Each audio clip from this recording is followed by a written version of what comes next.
Primeira análise de contratado nesta janela de transferências. É bem verdade que a gente queria estar fazendo muito mais do que só um vídeo de um contratado. Mas a gente está com esperança aí de dias melhores, afinal de contas todo mundo está agoniado. Porém, Paulo já fez aqui a análise de Ricardo Railer, volante, principalmente com a saída de Rodrigo Andrade, é que deve jogar mesmo, né, Paulo? Para você que tá aqui, não esquece de tocar no gostei, aperta aí na mãozinha. A meta de 2.000 likes, conteúdo aqui do canto, sempre com muita qualidade, do nosso Paulo analista aí, que assiste os jogos. Isso aqui não é vida de melhores momentos.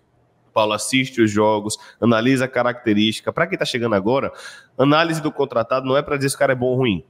É para falar de característica. O que esperar dele com a bola? Quais ações ele realiza mais em campo? O que esperar dele sem a bola? O que é que ele executa melhor? O que é que ele não executa tão bem? Então, vamos que vamos. Já falei demais, Paulo. Vamos para mais uma. Vamos nessa. Isso mesmo, Léo. Vamos aqui fazer a nossa análise dele, Ricardo Railer, único momentaneamente contratado do Vitória, trazendo só alguns pontos sobre o volante, né? Ele é um jogador que pode atuar como um primeiro homem do meio de campo, tá? Como um primeiro volante, mas atua, na minha concepção, melhor jogando de segundo ou de terceiro, né? Além disso, na sua última equipe lá no Campeonato Saudita, não vou aqui me arriscar a pronunciar o nome por motivos óbvios, ele acabou jogando até de zagueiro pela direita em algumas situações, fazendo a linha de 5.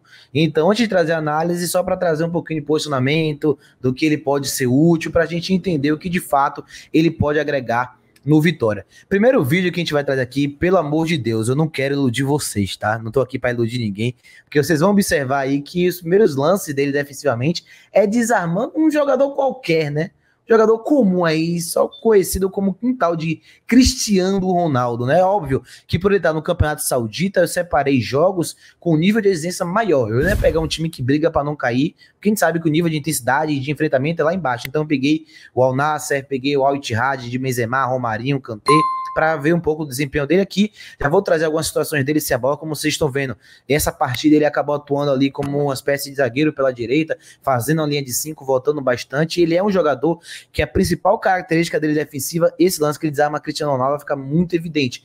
É o primeiro bote, né? Ele tem ali uma primeira ação de enfrentamento num contra um defensivo, onde ele realiza o bote para recuperar a posse de bola. Então ele é esse jogador que consegue ali encurtar a distância e esperar o momento certo para saltar no adversário para poder intervir na jogada. A gente vai ver aqui várias e várias ações dele conseguindo temporizar, aguardar, posicionar bem o corpo, esperando o momento certo para ele ou antecipa ou ele salta no portador para ser esse elemento surpresa e para nesse primeiro bote conseguir ali realizar o desarme limpo na jogada. Aqui a gente vai observar também que ele é um jogador que consegue, dentro da dinâmica da equipe defensiva, ser um jogador que sobe pressão, principalmente pelo lado direito do campo, que foi onde ele jogou mais no Campeonato Saudita e também no RB Bragantino, que vamos ver vídeos dele no Brasil também. Não peguei somente vídeos dele fora, quis trazer ele também aqui na passagem que ele teve pelo Brasil no seu último clube paulista. Então aqui a gente pode observar essa capacidade dele pressionar a zona da bola, de subir linhas ali para saltar 10, 15 metros para pressionar o portador da bola. Fazia ali uma mecânica juntamente com 2, 3 jogadores de uma aglomeração intensa para conseguir bloquear o corredor lateral nessa dinâmica do time de pressionar o lado da bola, e isso me chama a atenção porque o treinador Thiago Carpini gosta muito disso. A gente vê nas análises que os volantes que jogam por dentro sempre saltam no zagueiro, sempre saltam pressão, principalmente quando o time sobe mais os blocos, né, para pressionar o adversário em sua saída de bola. E o Ricardo Railer é um volante que no RB Bragantino, que também no Campeonato Saudita ficou marcado por essa característica. Então são essas duas principais características dele no momento defensivo. O segundo vídeo, a gente já vai se ater à fase ofensiva do jogador, e aqui, começando por algo que eu vou nem falar, no final eu vou perguntar a vocês, e vocês vão me dizer quem é que ele lembra com esse vídeo aqui, que eu tenho certeza que vai todo mundo falar a mesma coisa, até pela noção de ambidestria. Reparei que uma das características do Ricardo Railer no momento ofensivo, no momento com bola, é a variação de corredor, ou seja, a capacidade de circular essa bola de um lado para o outro, pegando a bola na primeira linha, no momento de saída de 3, pegando a bola na saída em 4+2, e ele sendo esse jogador para conectar e principalmente variar essa bola de um corredor para o outro. No lance anterior ele fez isso com a direita, agora ele fez essa inversão com a perna esquerda, e eu percebi que ele, não vou dizer que ele é ambidestro como o Oliveira, tá? Mas ele realmente busca ali fazer ações com as duas pernas, tanto de finalização, que a gente vai trazer daqui a pouquinho, que é um ponto muito importante, a gente tem que frisar do futebol dele, quanto essas inversões de bola longa. Outra vez que ele pega a bola, orienta o corpo e busca fazer inversão para o lado oposto. Ele fez muito isso, né, no Campeonato Saudita. No último Campeonato Brasileiro dele aqui, ele sai do Campeonato Brasileiro sendo o jogador com mais bolas longas tentadas no Brasileirão, então a gente vê que realmente, assim como foi o Oliveira no passado, que foi jogador com mais bola longa, o volante com mais bola longa, o Ricardo Ralho também foi seu último momento no Brasil, e dá para ver que ele é o jogador que consegue ter essa visão ampla do campo. Ele tá na região e consegue ali facilmente, em poucos segundos, já entender quem é que tá aberto para fazer essa inversão, para o jogador poder chegar na profundidade, e para mim, também é uma dinâmica que pode casar muito com o estilo de jogo de Carpini, que embora tenha uma saída limpa e pé, tem momentos que o desequilíbrio do time é tentar esse jogo longo no lado oposto, como a gente fez no segundo tempo, como o Botafogo, por exemplo, com o William Oliveira, e o Ricardo Ralho se assemelha a ele, né, o William Oliveira, nesse quesito de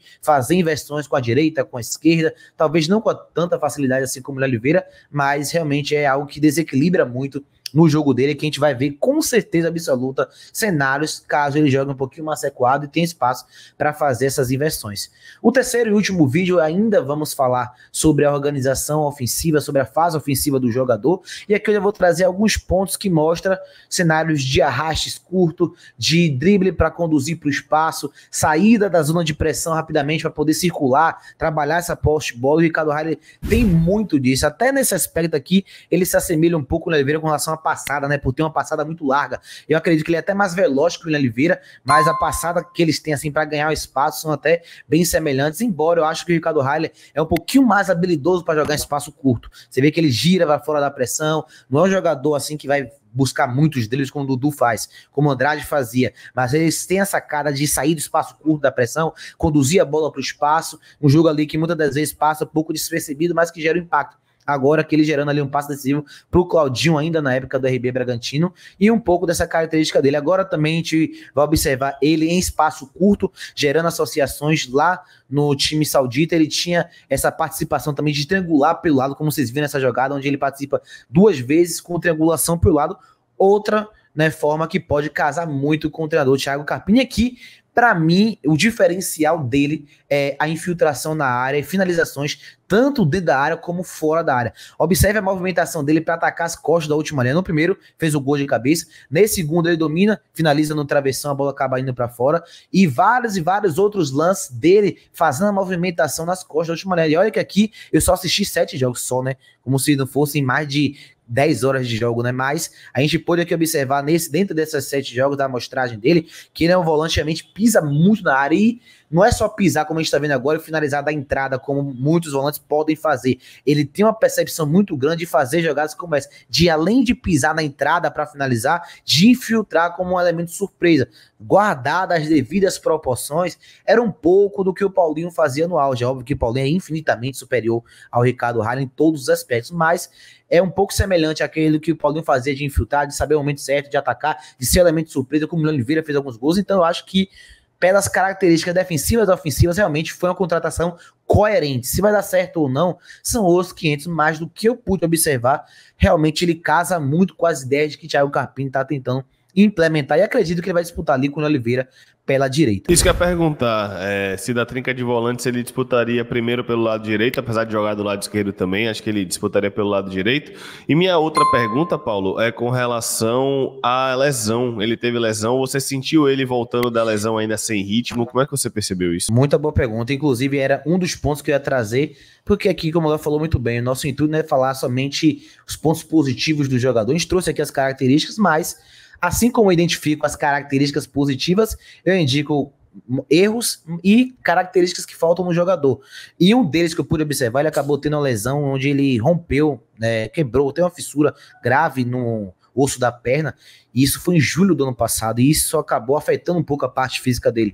Eu observei nesses jogos dele lá no Campeonato Saudita, eu assisti 4 do Saudita e 3 dele aqui no Brasil, eu percebi que no segundo tempo ele estava tendo uma queda de rendimento físico muito grande, que estava afetando a parte técnica. Primeiro tempo dele era na intensidade, numa assertividade de ações lá em cima, e no segundo tempo ele minimizava, começava a errar passe, aí não conseguia ali fazer uma recomposição, isso acabou afetando ele. Além disso, outros pontos, né, que não vou dizer negativos, mas que podem melhorar no futebol dele, que eu observei, é que ele é um jogador que, como eu falei, na marcação tem o primeiro bote muito bom. Contudo, uma vez que ele perde esse primeiro bote, que ele não consegue desarmar, ele é um jogador que tem um pouquinho de dificuldade em velocidades longas para voltar para trás, em transições longas. Transições curtas, ele fecha bem, curta bem, mas transições longas, ele não é um jogador tão veloz assim para voltar ali 30, 40 metros numa velocidade e intensidade que a gente precisa. Inclusive, até por isso que eu acho que ele não vai encaixar ali como o primeiro homem no meio de campo aqui no Vitória, como ele já fez em outro time. Acho que vai ficar ali a mercê do Luan, que tá com uma intensidade